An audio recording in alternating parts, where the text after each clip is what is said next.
What's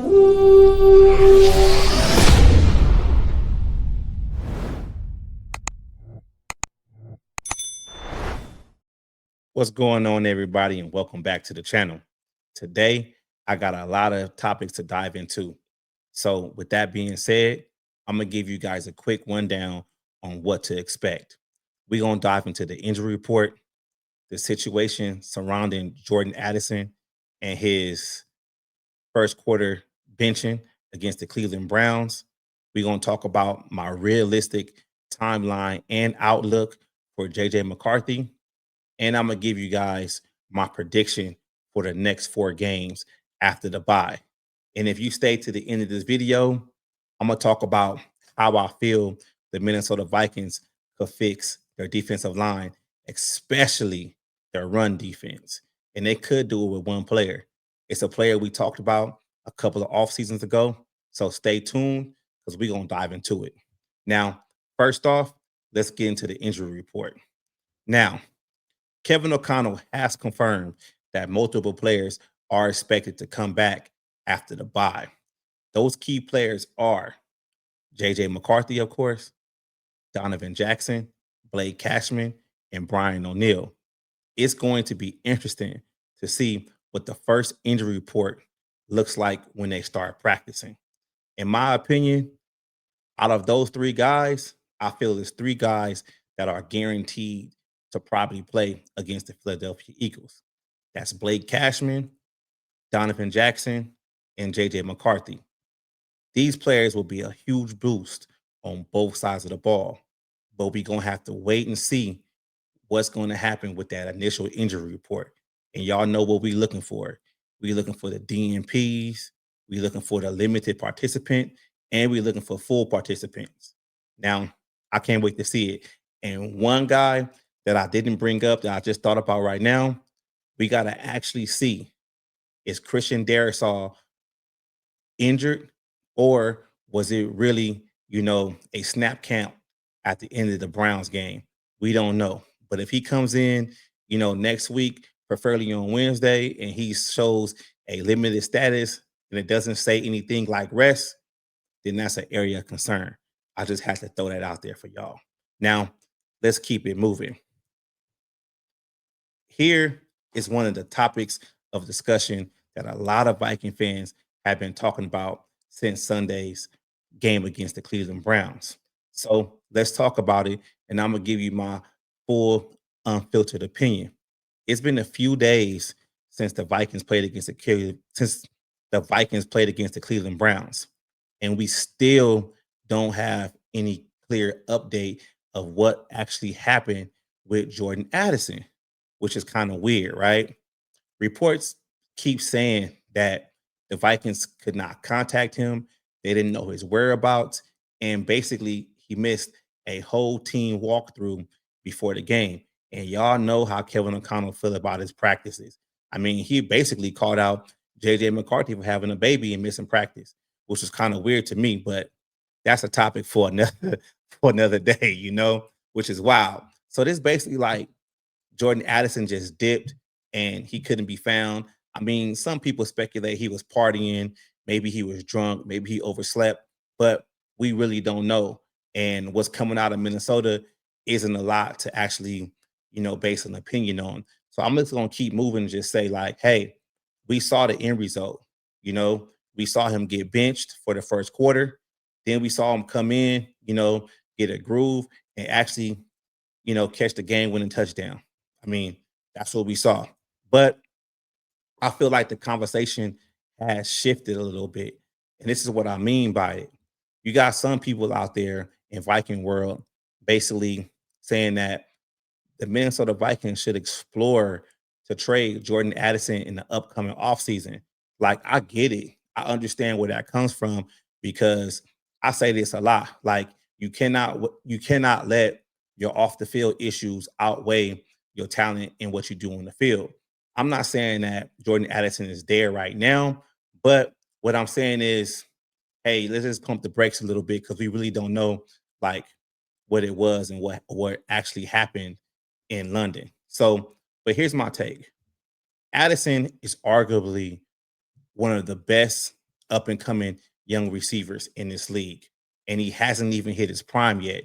Yes, the off the field stuff is a concern. He was suspended early in the year, 3 games for the wet driving or whatever you want to call it, DUI, out there in Los Angeles.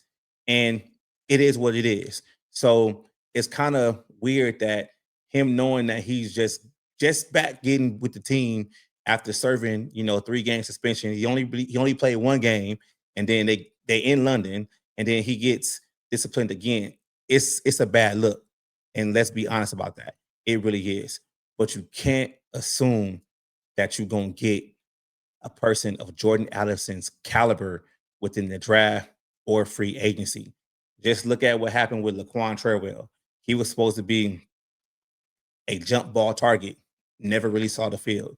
And his whole career has been like a practice squad guy.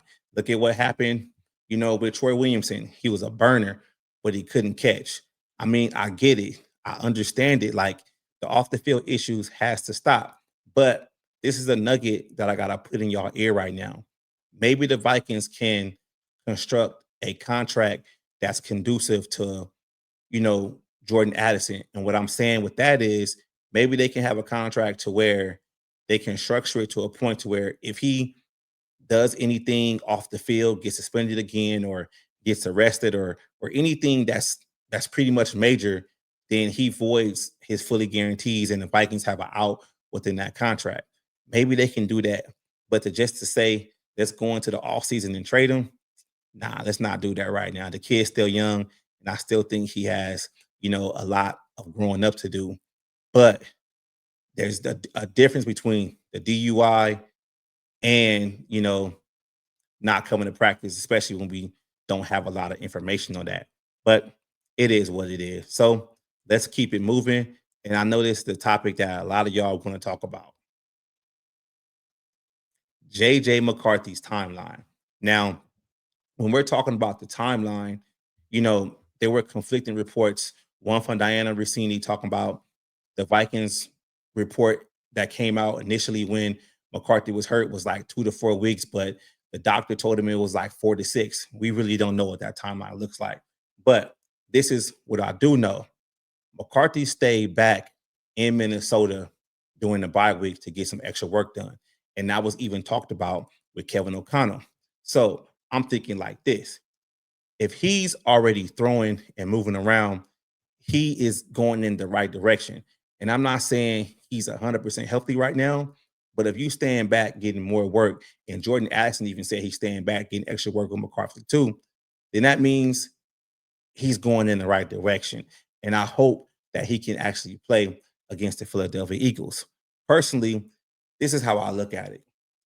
As soon as McCarthy is healthy, it should be no hesitation throwing him back into the starting lineup and being basically the starter, of this Minnesota Viking team.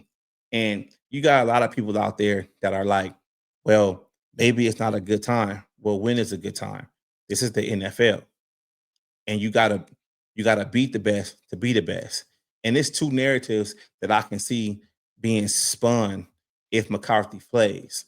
If he plays well, a lot of people out there are gonna be like, oh, I knew it. McCarthy's back. Yeah, he put it together. And if he plays bad, you're gonna hear that same section of the Vikings fandom talking about Carson Wentz should be the starter. But I really don't care. Like, I think McCarthy should be the starter no matter what going forward. And you have to prepare yourself for, the bumps and bruises. You got to prepare yourself for him to have a bad game, for him to have a bad snap, for him to have a bad quarter. That's what you get when you're developing a quarterback. No quarterback is basically going to come into this league, hit the ground running, and be 100% veteran. I mean, you got people out there that always throw out Bo Nix and Drake May and Jaden Daniels. That's cool. But if you actually followed those teams, you would see there were segments within the season last year where they kind of struggled because all quarterbacks struggle when they come to the league. All right.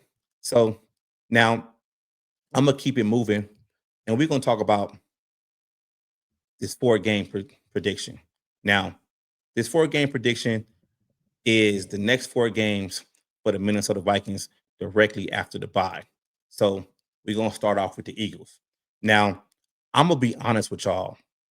Last year, I was drinking that purple Kool-Aid. I was listening to a lot of different podcasters, and they were just saying that the Philadelphia Eagles, were a dumpster fire. They was unorganized. They were this, they were that. AJ Brown wanted to get traded. Jalen Hurts couldn't throw the ball down the field, and it's kind of the same shit they talking about right now. But it is what it is, and we know what the end result was for the Philadelphia Eagles. They actually won the Super Bowl last year. So I'm not even buying all that crazy shit that's coming through the media saying that, the Philadelphia Eagles are dysfunctional. But going into this game, this is the first game the Vikings are going to have after the bye. And the one thing about Kevin O'Connell and Brian Flores and everybody on that coaching staff, when you give them time to prepare, they can come up with a great game plan.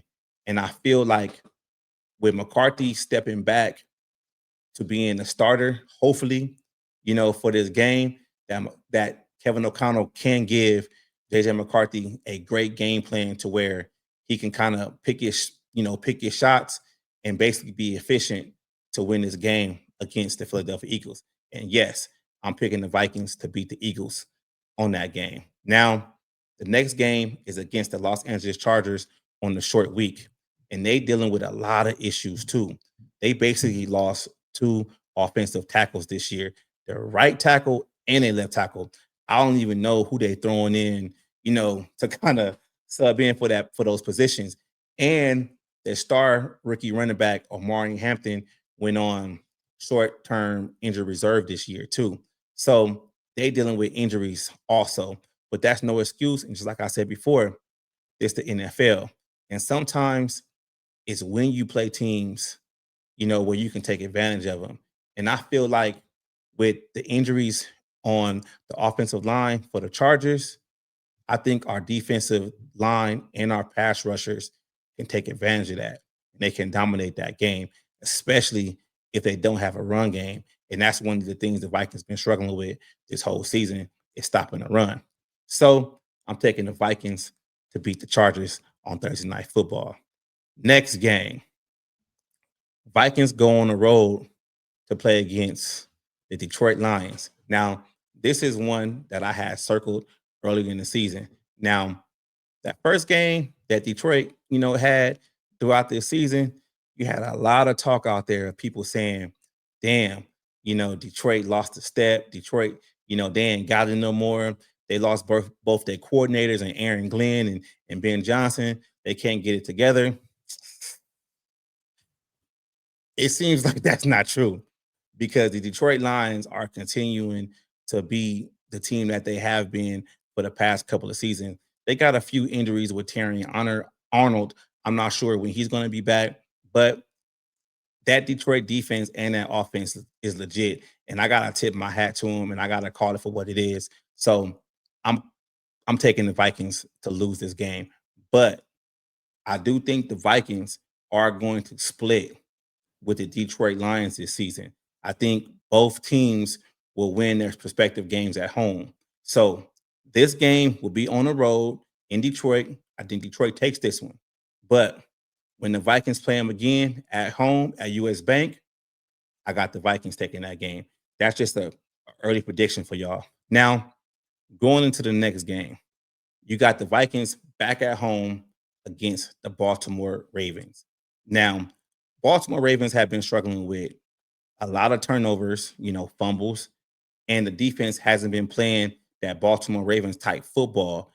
And you got to throw in a situation that Lamar Jackson is basically suffering from a hamstring injury, and we don't know if he's going to be healthy around this time. So I really can't say much because that one's kind of, a little far in the future. But I got the Vikings winning this game. I really do. I think the Vikings will figure some stuff out. I think they're going to hit their stride and get some momentum, and they're going to be ready to go. So, with that being said, I got the Vikings going 3-1 after the bye, which will put them at 6-2. That's not bad at all. That's contending for, a playoff spot in the NFC. And depending on what the other teams do, it might be a top seed, but it is what it is. So let's keep it moving. Now, Christian Wilkins. Now, this is the topic that I wanted to double back to because a couple of off seasons ago, the Vikings wanted to target Christian Wilkins as a free agent candidate to come in, and he basically went to the Las Vegas Raiders, and the Vikings signed Allen Hargrave, the next season or whatever, right? So there's a lot going on with the Christian Wilkins situation, and we don't know the full story. It could be injury related, it could be locker room stuff, it could be off the field issues, it could be anything, but there's no real facts of what actually happened. I do know he had that foot injury and he was hurt. So I don't know if he's still nursing that injury, but I think he still has a talent to be a standout in this league. And Wilkins is elite. And don't forget, he got ties to Brian Flores too, because they, was there together in Miami. And we always talk about, Kwesi Adolfo-Mensah bringing in injured players, or Kevin O'Connell, having this quarterback school. But we never talk about Brian Flores finding guys, through free agency and putting them in his system and actually having them pan out. I mean, look at what Isaiah Rodgers is doing right now. He was a part-time player last year for the Philadelphia Eagles. But to bring it back to Christian Wilkins is maybe he needs a change of scenery, and maybe he needs an organization like the Minnesota Vikings to where he can come in here, put his pads on, just play and contribute, where it's not the biggest contract that's looming him. And when he doesn't get a sack or he doesn't make a play, it's like, oh my God, we paid too much for him. He can just come in here and play and be under Brian Flores' tutelage again, to where he can kind of change the narrative that's around him, because it's just weird that he's been out there a free agent for some time now, and nobody has, tried to bring him in for a workout or touched him. But I think Minnesota has a culture that he can come in here, do his thing, and just be a part of a winning culture and not be worried about too much. I think the Vikings should revisit this with Christian Wilkins. So that's all I got for y'all today, man. And thank y'all for tuning into this video. I mean, we within the bye week, but things for the Minnesota Vikings are about to heat up. So let me know what y'all thought about this video in the comments. Did I miss anything? Let me know who you think the Vikings should target, via trade, free agency, what other kind of roster moves, the Vikings, could do, especially on defensive line. Do they gotta make Hargrave a part-time player? Just give me some insight of what you guys think the Vikings should do within this bye week. So with that being said, you guys know how I end every video. And I gotta bring it up. Skol, baby.